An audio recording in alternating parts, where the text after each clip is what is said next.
It was supposed to be a normal Saturday morning. My wife and I had just arrived at our new home, excited to finally settle into the neighborhood after weeks of planning and packing. As she carried a few boxes up the driveway, nothing out of two.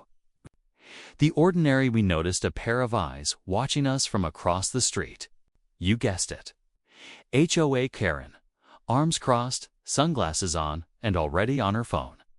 We figured she was just being nosy, but within minutes, 2 patrol cars rolled up right in front of our house. I stood there, stunned, a box still in my hands, while my wife calmly kept unloading the car. Apparently, Karen told the cops we were illegally moving in without HOA clearance. The officers stepped out, confused but professional, and approached slowly. That's when everything took a turn. Just as one of the officers started to ask questions, a black SUV pulled up behind them. Out stepped the county sheriff. Before Karen could say another word, the sheriff looked at my wife, paused, and gave her a sharp, respectful salute.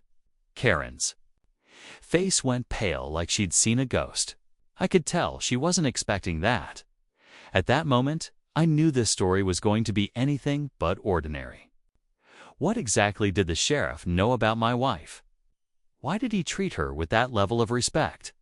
And more importantly, what was Karen about to find out? Let's just say she picked the wrong driveway. The sheriff didn't say much at first, just nodded at my wife, then turned to the officers and quietly asked them to stand down. Karen, clearly confused, marched over demanding answers, waving a copy of the HOA rulebook like it was a badge. They didn't file the proper notice. This isn't how things work around here, she barked, still convinced she was in control. The sheriff didn't even look at her. He calmly walked over to my wife, shook her hand, and said, "It's good to see you again, ma'am." That single sentence had Karen frozen in place, her confidence cracking fast. I stood there watching the whole thing, still trying to figure out how my wife, who had barely spoken to the neighbors, knew the sheriff. She just smiled faintly and kept unpacking like it was no big deal. The officers quietly returned to their patrol cars, and the tension in the air only got thicker. Karen, meanwhile, started dialing someone else, maybe the HOA president. Her hands were shaking. That's when I remembered something my wife had told me during our move. She'd worked in federal security, but she'd never gone into detail. I thought she meant paperwork or admin. Now I wasn't so sure. Neighbors had started peeking from behind blinds, whispering from porches, sensing that something bigger was going on. The whole block had gone silent, except for Karen's voice rising in frustration. One thing was clear: this wasn't just about boxes anymore. And Karen was in way over her head. Karen didn't back off. Fact, she seemed even more determined. By the next morning, we noticed a fresh HOA violation notice taped to our front door. According to it, we had broken rules about improper move-in protocol and unauthorized use of community resources. We hadn't used anything but our own driveway, but clearly someone was grasping at straws. My wife read the notice, sighed, and tossed it on the counter without a word. I could tell something was brewing behind her calm expression. Later that day, I was setting up the garage. I overheard Karen talking to a group of neighbors on her porch.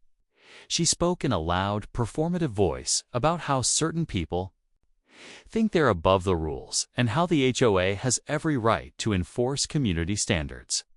Some neighbors nodded politely, but others looked uncomfortable. It was clear that Karen had always assumed she ran the show here. But now, someone had shown up she couldn't figure out or intimidate, and it rattled her inside. My wife made a few quiet phone calls.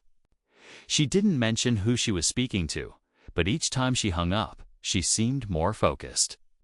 When I asked what she was planning, she only said, "Let's see how deep this HOA game goes." That same evening, an unmarked car parked across the street. The driver didn't get out, just watched. And that's when I realized, This wasn't just a neighborhood drama. Something bigger was being uncovered. And Karen had no clue. The next morning, we woke up to find 3 HOA board members pacing on our lawn, clipboard in hand. Karen stood proudly behind them like she'd called in backup. One of the board members snapped a few photos of our front yard, and another scribbled notes furiously. I stepped outside calmly, but before I could speak, Karen pointed and said loudly, "They're hiding something in the garage. I saw Boxy's government boxes." That was the moment I knew she'd completely lost the plot. My wife, still in her robe, came outside holding a coffee mug like she hadn't a care in the world. The board started asking strange questions: what kind of work we did, why we were moving in so quietly, and if we had approval for the excessive delivery activity. None of it made sense, and it all felt too coordinated. Karen grinned as if she was finally about to expose something. Just then, the same unmarked car from the night before pulled up again. This time, the driver got out. He was tall, well-dressed, and wore a badge clipped to his belt. Karen's smile faded a little as he approached. He didn't say much, just nodded to my wife and addressed the board with a calm but firm tone. "I think there's been a misunderstanding." The board looked stunned. Karen stammered, trying to take control again, but no one seemed to be listening anymore. Something was shifting, and we were right on the edge of it. Karen's eyes narrowed as the man with the badge walked calmly toward the garage. "Excuse me," she snapped, trying to block his path. "This is an HOA matter. We'll handle it internally." But the agent simply held up a hand and said, "Ma'am, you're already overstepping." He turned to my wife. "Ma'am, we need to confirm something inside standard clearance protocol." My wife nodded, and the two of them disappeared into the garage, leaving everyone else standing in awkward silence. The board members exchanged confused looks, clearly unsure of what they'd just stepped into. Karen, however, wasn't letting go that easily. She whipped out her phone and loudly said, "I'm calling the state HOA council. This is an abuse of power." But before she could finish dialing, another car pulled into the driveway, sleek black SUV with tinted windows. Out stepped a woman in uniform, high-ranking by the look of her bars and insignia. She walked directly up to Karen and introduced herself as a federal security liaison. Here on behalf of a classified division. Karen's mouth dropped open. "Classified? What do you mean, classified?" The woman didn't answer. She handed over a sealed envelope to the HOA board leader and said, "This matter is now under federal review. I suggest you all stop making assumptions." The tension hit its peak. Whatever Karen thought she knew, it was nothing compared to what was actually happening. And suddenly, it wasn't just about boxes or moving trucks. It was something far bigger. The envelope was opened right there on the porch. Inside was a legal document, not just a cease and desist against the HOA's harassment, but an official federal clearance notice approving my wife's transfer to this address as part of her new role. Turns out, she wasn't just working for any agency. She had been promoted to a senior position in national security, one that required our family to be relocated discreetly. The house had already been vetted by federal authorities, and the HOA had been informed in advance, though apparently that memo conveniently got lost in Karen's inbox.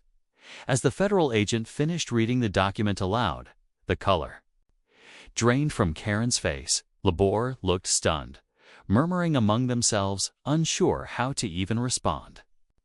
My wife stepped forward then, calm as ever, and simply said, "We didn't want to make a scene.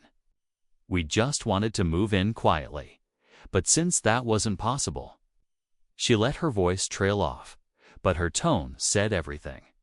Just as Karen opened her mouth to apologize, perhaps for the first time in her life, another officer stepped out of the SUV and handed her a small fine notice.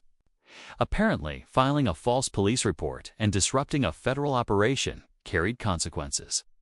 She was instructed to attend a community accountability meeting, ironically organized by the very sheriff she had tried to weaponize.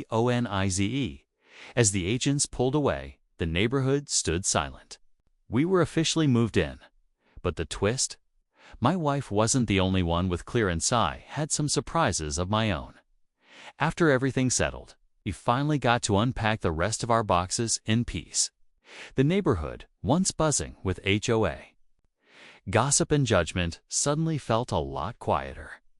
A few neighbors even came by to apologize, not just for Karen's behavior, but for standing by and letting it happen. That part hit the hardest, but my wife and I appreciated the change in tone. We didn't move here to start drama. We just wanted a fresh chapter and maybe a little space to breathe without being policed over grass height or porch decor. Karen, on the other hand, took an extended vacation. Rumor had it she stepped down from her HOA position entirely. Whether that was voluntary or encouraged after her false report backfired, nobody really said out loud. But her house stayed quiet, and her tone shifted drastically whenever we crossed paths. It was the kind of humility that only comes after getting a real wake-up call. As for my wife and me, we both kept things simple moving forward. We waved. We helped out where we could. We built a good reputation on our own terms, not by fear or authority, but by being decent neighbors. And that's really what it should have been from the start.